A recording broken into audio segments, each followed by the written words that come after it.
source of it is in the neck. So number one, the facet joints. So the next line, Dr. Nikolai Bogduk, and the line is facet joints and surrounding tissue send information to the spinal cord and up towards the brain. So the facet joints are these, if this is your back and this would be your front, these joints along the side, where you would feel it kind of along the back but to the side, these are your facet joints. Those joints send information into your spine and then up. All right, but we have to talk about this because Dr. Bogduk, what he did is he took people with headaches, and he would have a therapist actually feel the neck of these people. And so they would feel along here, and they would find, they'd have to pick what level and what side. The reason is what he would then do is inject something that was like a marking, a lidocaine, a painkiller, kind of like when you go to the dentist and numbs you. They decided, all right, let's find the most tender spot of the zygapophyseal joint or facet joint, and we're going to inject that joint itself with a painkiller, and we're going to see if it changes the headaches. What they found was startling. Almost 100% of the patients found relief of the headaches once they were able to numb that facet joint. And that was incredible in and of itself. But remember, we're trying to figure out headaches. How could, so you go, well, okay, that's in the neck, and maybe your neck isn't that sore, you're just feeling a headache, all right? The way that these facet joints can create headaches, and this is what his explanation, when he kind of investigated this is the miracle of this whole explanation from my perspective. What he found was, and we know that when a signal goes into the spine, one of the first things that happens is it spreads itself, so it goes into several levels of the spine. He was able to find elimination, and I wrote, so as far injections as low as C6. That's way down here, almost to where your shoulders come. So as far down here to stop the headache.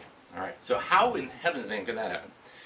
We know that the trigeminal nerve is way up here in the brain, and it branches out and it goes to the side of your face, the kind of the temple area, the eye, behind the eye, because you know a lot of what we feel is this headache that's behind our eye, kind of like our migraine or something like that. I think it's probably stimulation of the trigeminal nerve. But you go, wait a minute, that's branching out inside the brain and going to the eye and going to all these things. How in heaven's name could this happen?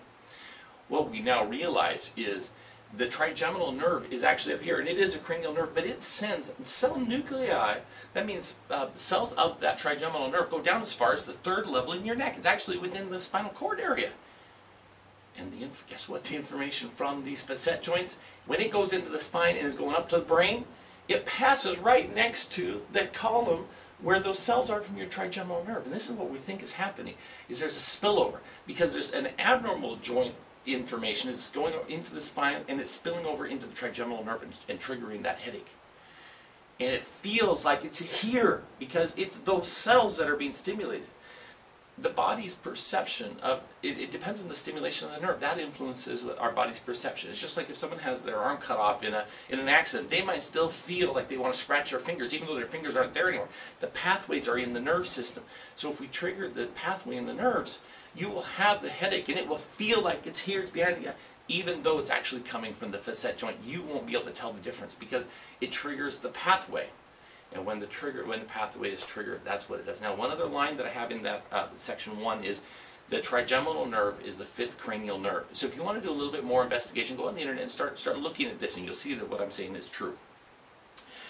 The second thing has to do with, I remember I said the rectus capitis posterior minor. All right. So the line there, just go ahead and put RCPM, the rectus capitis posterior minor. Essentially what happens is it is a muscle that attaches from the base of the skull down to C1.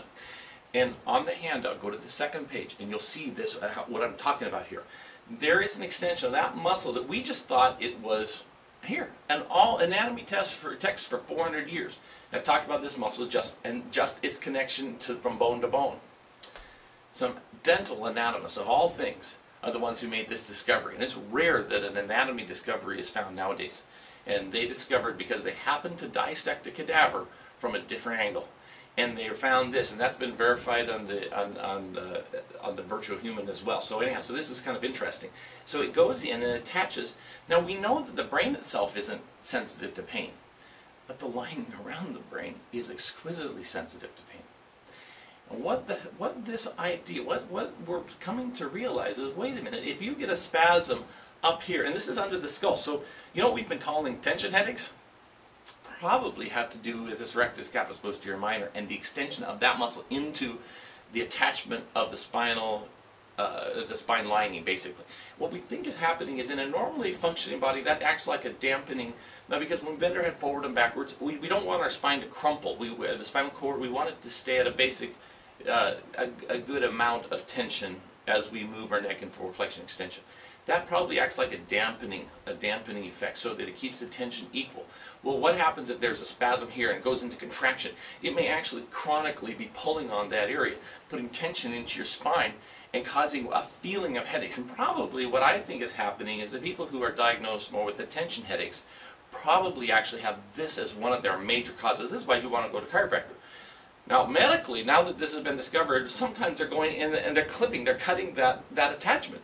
And for some people, can you see how that would relieve your headache? The problem is, why do you have that in your body in the first place? It's to have a function. So if we cut it, we lose the ability for your body to have that dampening the way it's supposed to work. My suggestion would be go to a chiropractor instead.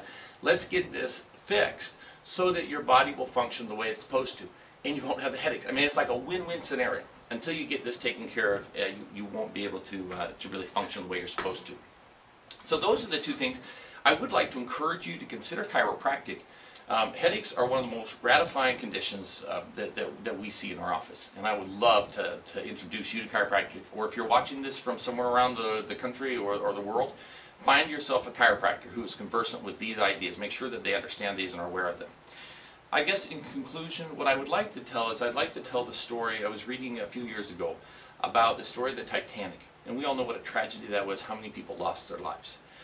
But what I didn't realize until I read this email, the man was talking about the fact that, you know what, there were only about half the number of lifeboats that ship really needed to save people. But what was really sad is when the rescue ships arrived, they found many people bobbing in the water, having their life jackets on. They had survived, but they were left there. And the lifeboats didn't hold the number of people that they had the capacity to hold. What would happen is the people would get in the lifeboat and then they would try to get away as far as they could from the Titanic, and they had many openings in the boats. They could have saved hundreds of people.